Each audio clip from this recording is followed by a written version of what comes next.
تم خود کرواتے ہو. جب تم یہ کہو گے کہ اوپر دیکھا تو سونا, نیچے دیکھا تو سونا, ہاں درخت, اس کے پتے, اس کے تنے, جڑیں بھی سونے کی ہو گئی. داتا حضور کشف المحجوب میں لکھتے ہیں یہ فکرے ان کی زبان سے تب ادا ہوئے جب اس درخت کے نیچے تھے جس کے اوپر میں چڑھا ہوا تھا. آپ فرماتے خدا کی عزت و عظمت کی قسم, پورا درخت, اس کی ٹہنیاں, اس کا تنا, اس کی جڑیں بھی سونے کی ہو گئی, سارا, ہاں سارے سونے کا ہو گیا. اب وہ جو ہے نا وہ مٹی اٹھانے کے لیے نیچے ہوا, تو نیچے دیکھا تو زمین سونے کی, زمین سونے کی ہے. یہ کیا ہوا؟ دائیں دیکھا تو سونا, بائیں دیکھا تو سونا, آگے دیکھا تو سونا, پیچھے دیکھا تو سونا. اب بابا جی نے کام کیا تھا, کیوں نہیں مٹی دیا ٹیما پھڑان دیا, اور کہتا ہے حضور کہاں سے پکڑاؤں, مٹی ہے ہی نہیں, جہاں تک نظر جاتی سونا ہی سونا ہے.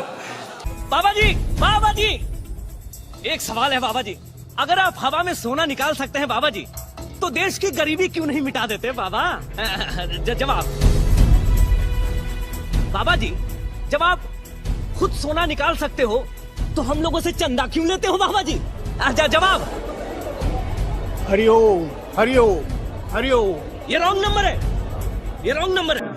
اب وہ واقعہ اگر کشف المحجوب میں علی حجویری صاحب نے لکھ دیا ہے تو اللہ کے بندو, واللہ عالم انہوں نے لکھا نہیں لکھا, انہوں نے بھی لکھا, تب بھی اللہ کے بندو یہ پاسبل ہے؟ مجھے بتاؤ, اللہ سے ڈر جاؤ.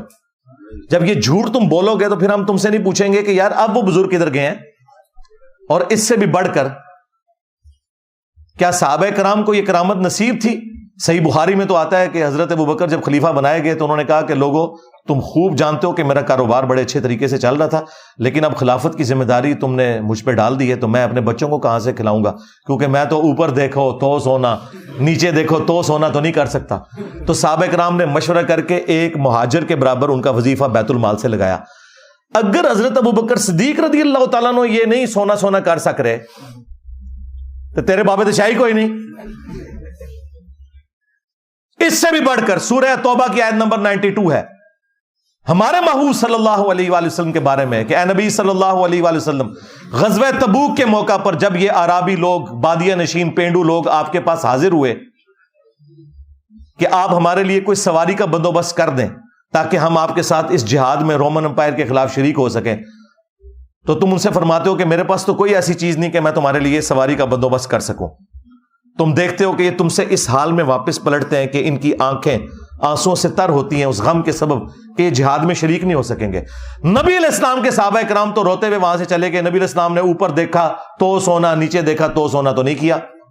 وہ تو جامع ترمذی میں آتا ہے کہ حضرت عثمان غنی رضی اللہ تعالیٰ عنہ نے اپنے مال میں سے سونے کے دینار اور ساز و سامان دیا غزوہ تبوک کے موقع پر. انہوں نے بھی سونا بنایا نہیں تھا, محنت سے کمایا ہوا تھا.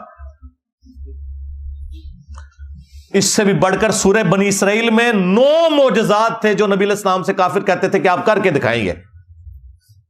ان میں سے ایک یہ سونے والا بھی تھا. اس کا سونے کا کوئی گھر بن جائے, اوپر دیکھو تو سونا, نیچے دیکھو تو سونا ہو جائے. تو اس کے جواب میں کہا گیا ہے نبی تم فرما دو کہ میں بشر ہوں, رسول ہوں, یہ میرا کام نہیں ہے کہ یہ معجزات میں خود سے دکھا سکوں. تو مجھے بتاؤ کہ اگر قرآن میں نبی علیہ السلام کی نبوت سٹیک پہ لگ جاتی ہے نعوذ باللہ اس حوالے سے کہ کافر ان کے اوپر یہ ڈیمانڈ رکھ دیتے ہیں اور اللہ تعالیٰ وہ ڈیمانڈ بھی پوری نہیں کرتا کہ بھائی ایسا نہیں ہوگا, اللہ چاہے گا تو ہوگا, کہ اس کا سونے کا گھر ہو, تو اگر نبی کے غلام یہ سارے کام کر لیتے تھے تو نبی علیہ السلام کے کیس میں کیوں نہیں ہوگا؟ دنیا بقدر ایفرٹ ہے یار. اس لیے یہ قرآن و حدیث ڈائریکٹ نہیں پڑھنے دیتے, کہتے ہیں تم گمراہ ہو جاؤ گے, یعنی کہ راستے پہ آ جاؤ گے. تو جب تم اس قسم کے جھوٹے واقعات کو دین بنا کے پیش کرو گے تو پھر تو ہم یہ کہیں گے